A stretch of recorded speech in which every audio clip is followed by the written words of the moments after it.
So let's talk iPhone 13, and it is called iPhone 13 instead of iPhone 12s, or maybe skip a number because of unlucky 13. But Apple obviously doesn't think that the iPhone 13 is unlucky at all. So in general, it's similar to the iPhone 12 in that the same sizes are there. So you've got the iPhone 13 mini, and then you've got the iPhone 13 sort of standard. The mini's 5.4 inch screen, the standard 6.1. Then you go to the iPhone Pro models. The Pro has also got a 6.1 inch screen, and then a Pro Max, which is the bigger 6.7 inch screen. So that kind of follows the same standards. But looking at the iPhone 13, it gets the new ceramic shield, sort of ultra hard glass, harder than any other glass in any smartphone, which is a nice feature. It comes in some different colors, midnight pink, starlight blue, and product red. Another improvement there is to the screen. It gets the Super Retina XDR, which gets a boost in brightness, which is nice to see. Now it's 800 nits, 28% brighter than the previous model in the 12. And when you're using HDR, it can actually blast up to 1200 nits peak brightness. The key, I guess, inside this phone is the new A15 Bionic processor. It's very powerful. It's 50% more powerful than the competition. Who the competition is, I assume, is probably a Qualcomm Snapdragon chip. I'm not 100% sure yet.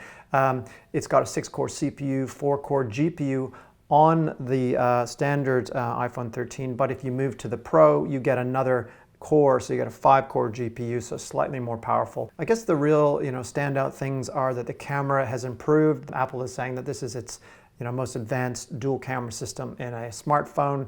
Well, first off, it's got a diagonal configuration.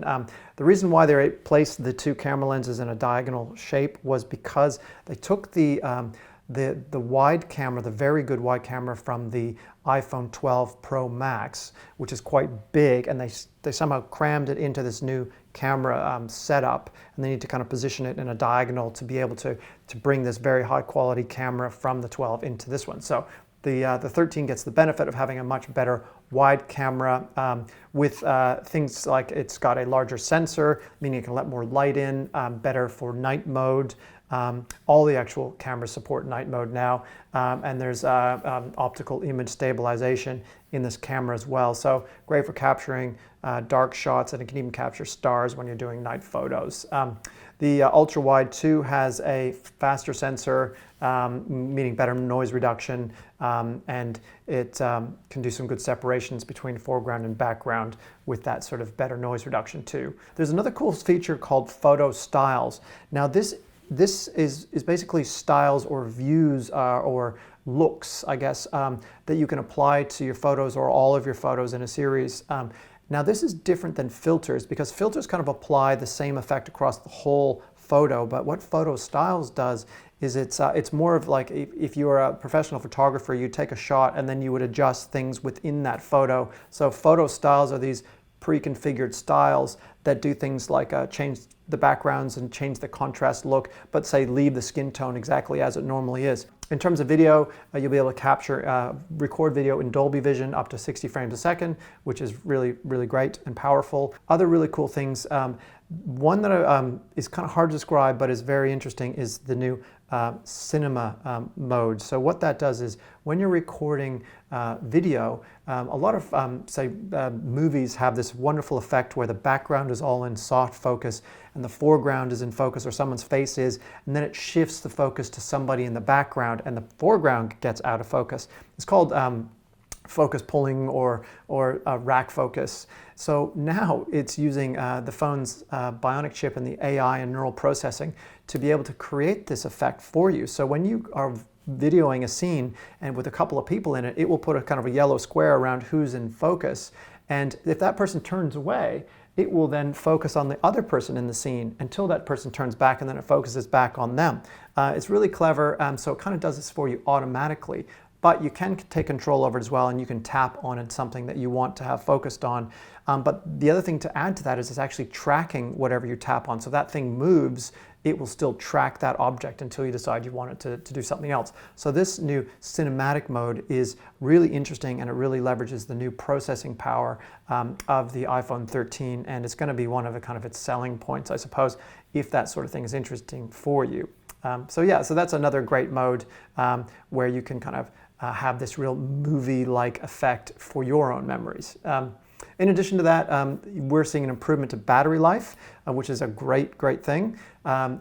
Depends on the phone though. So we're seeing 1.5 to 2.5 extra hours of charge compared to the iPhone 12s. So if you've got it's 1.5 hours for smaller phones and 2.5 hours for the larger ones. So if you've got the iPhone 12 Pro Max, the iPhone 13 Pro Max will have 2.5 hours of extra battery charge because it's got a larger battery.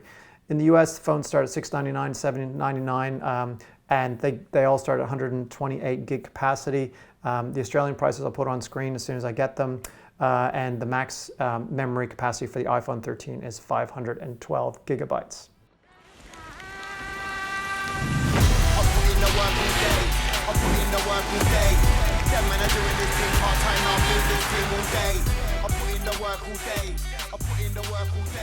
So moving on to the iPhone 13 Pro. So the Pro model is the one that gets the more pro features. It uses more premium materials. Obviously, it's more expensive, so it's kind of the flashier one. So it has all of the things I've talked about pretty much, and the features like the cinema mode effect and the A15 Bionic processor. Also, in terms of the look, this one has the same kind of surgical grade stainless steel that goes around the outer band, so really more blingy, more shiny. The colors are graphite, silver, gold, and this new Sierra Blue, which actually looks pretty awesome. I'd love to get my hands on that. Don't know what it's like in real life yet, but we'll definitely test it and let you know. So the Sierra Blue is a new color. In terms of the display, this is big news. It is an OLED display. It is now the ProMotion display, and it's the similar one that we saw on the iPad Pro introduced earlier on. So this can run at 120 frames per second or 120 hertz and can slow down to as slow as 10 hertz or frames a second. So why does this matter and why should you care? Well, the faster the screen redraws every second, so this now can redraw the image 120 times a second, it means that it's a much more fluid experience. So if you're putting your finger on the screen and dragging it downwards, you know, it will be more precise and more accurate because the screen's redrawing many more times. It's also great for gaming, you know, because the action is fluid and smoother. If you recorded videos at 60 frames a second or higher, it plays it back the way it's intended to be played back. So once you start using a 120 hertz screen, you will really notice the difference when you go back to something else, but it's hard to describe until you actually use it, but it's a really good thing. With the A15 Bionic, this is a slightly faster version than the one in the iPhone 13, the standard model, and the mini.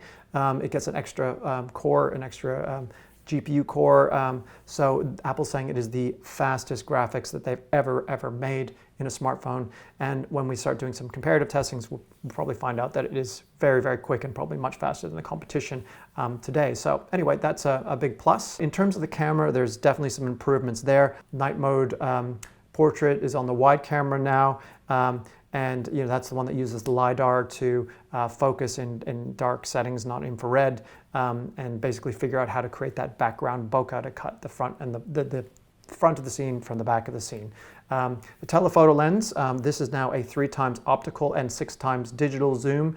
It has 77mm focal length, which is nice for portraits. And I think that the telephoto really needed some improvement. It's good to see. But what I really do like, though, is there's a new macro mode, only on the Pro models, which allows you to capture up to 2 centimeters, something that's 2 centimeters close to the actual phone's lens. So you can really get right in there for nature or insects or whatever it is that you want to get super close on, or just have a really new creative angle, you know, for your Insta posts or your Snapchats or whatever.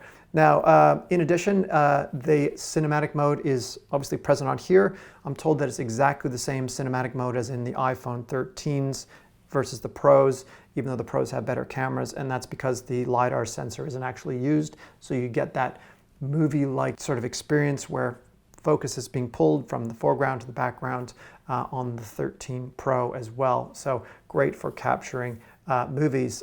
In addition, though, on the Pro, you'll get the ability to export to ProRes RAW format. So for those creative professionals, you'll be able to export that. So should you go out and buy the iPhone 13?